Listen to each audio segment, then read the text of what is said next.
लोक संस्कृति की मिठास और सुरों की मधुरता से सजी आवाज, जहां हर गीत में झलकती है गांव की मिट्टी की खुशबू और भावनाओं की गहराई।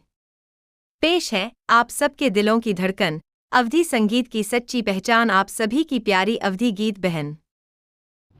ठुमुके ठुमुके कान्हा चलई त पाँव पये जनिया बाजई पाँव पये जनिया बाजई हो।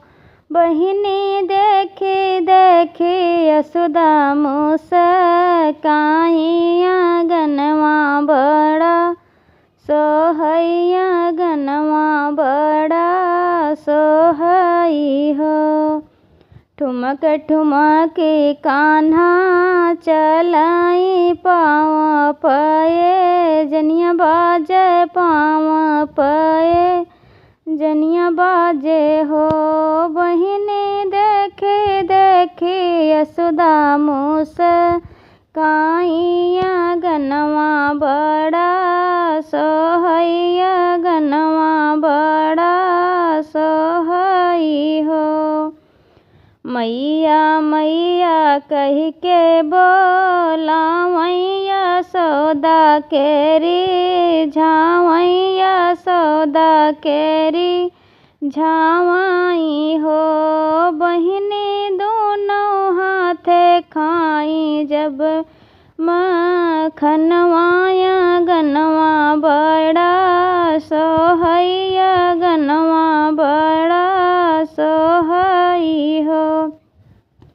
मैया मैया कही बोलावैया सौदा केरी झावैया सौदा केरी झावाई हो। बहिनी दोनों हाथे खाई जब मखनवाया गनवा बड़ा सोहैया गनवा बड़ा सोहई हो। ठुमुके ठुमुके कान्हा चलई त पाँव पये जनिया बाजे पाँव पये जनिया बाजे हो। बहिनी देखे देखे यशोदा मुस्काइया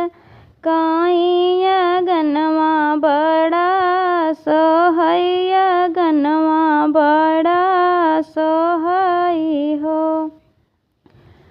बाल घुघराले काले काले तरूप वालू भावन तरूप वालू भावन हो।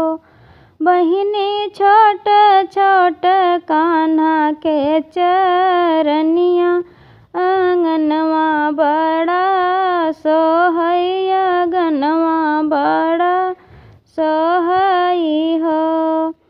बाल घुघराले काले काले तरूप वासु हावन तरूप वासु हावन हो। बहिनी छोट छोट कान्हा के चरनिया गनवा बड़ा सोहैया गनवा बड़ा सोहई हो। माथे सोहे मुकुटवा तन पे पीतांबर तन पे पीतांबर हो।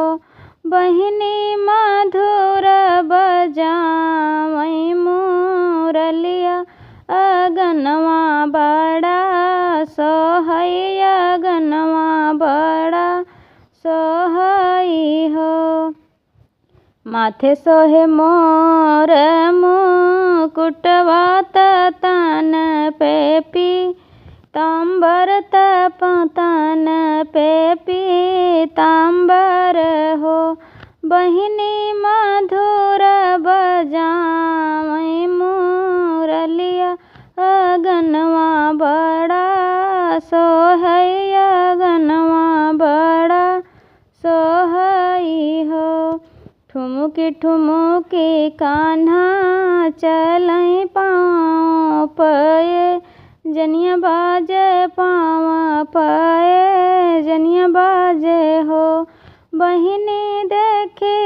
देखी यशोदा मूस